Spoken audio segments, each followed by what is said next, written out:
नमस्कार। इन खबर में आपका स्वागत है। ईरान में राष्ट्रपति पद के चुनाव में देश के सर्वोच्च नेता आयतुल्ला अली खामनेई के कट्टर समर्थक एवं कट्टरपंथी न्यायपालिका प्रमुख इब्राहिम रईसी ने बड़े अंतर से जीत हासिल की है। राष्ट्रपति पद के चुनाव में देश के इतिहास में इस बार सबसे कम मतदान हुआ। प्रारंभिक परिणाम के अनुसार रईसी ने 1,78,00,000 मत हासिल किए।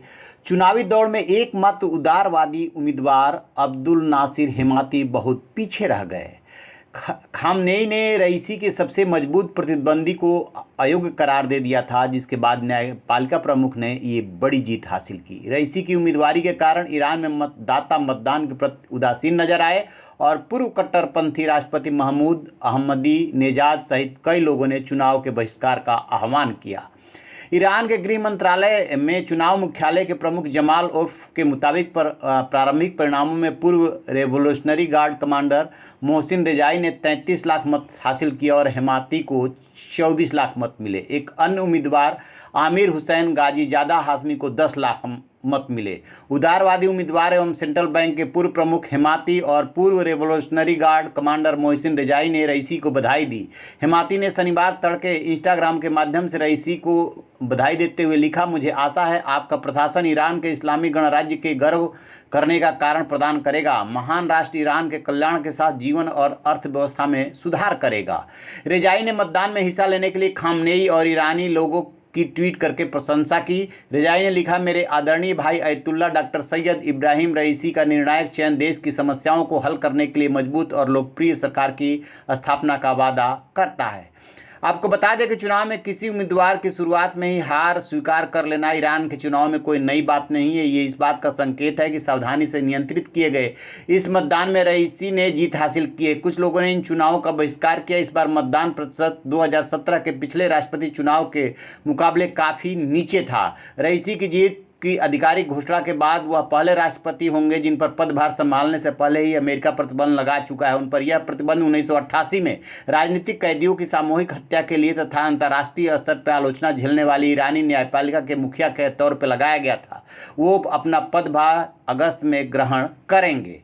जानने लायक बात यह है कि कट्टरपंथी है, इसलिए रईसी की जीत से ईरान सरकार पर कट्टरपंथियों की पकड़ और मजबूत होगी और यह ऐसे समय में होगा जब पटरी से उतर चुके परमाणु करार को बचाने की कोशिश के तहत ईरान के साथ विश्व शक्तियों की वियना में वार्ता जारी है। ईरान फिलहाल यूरेनियम के बड़े स्तर पर संवर्धन कर रहा है। इसे लेकर अमेरिका और इजराइल के साथ उसका तनाव बना हुआ है। माना जाता है कि इन दोनों देशों ने ईरानी परमाणु केंद्रों पर कई हमले किए और दशकों पहले उसके सैन्य परमाणु कार्यक्रम को बनाने वाले वैज्ञानिक की हत्या करवाई। 12 जून को ईरानी मतदाताओं ने उदारवादी धार्मिक नेता और राष्ट्रपति हसन रूहानी का उत्तराधिकारी चुनने के लिए मतदान किया। रूहानी को पिछले 2 चुनावों में कट्टरपंथी विरोधियों के खिलाफ एक तरफा जीत हासिल हुई। दोनों ही मौकों पर रूहानी ने पहले राउंड में ही 50% से ज़्यादा वोट हासिल किए। तरीके से जहां पहले उदारवादी हसन रूहानी हुआ करते थे, वहां पे अब कट्टरपंथी राष्ट्रपति होगा।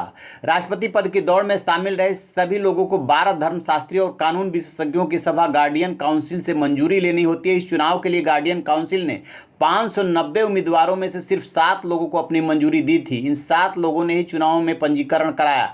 किसी भी महिला को चुनाव लड़ने की अनुमति नहीं दी गई है और इन 7 में से 3 ने मतदान के 2 दिन पहले अपने नाम वापस ले लिए। मतदान के दिन तक कुल 4 उम्मीदवार बचे थे और इस तरीके से भारी अंतर से एक कट्टरपंथी उम्मीदवार ने जीत हासिल की उदारवादी उम्मीदवार पर।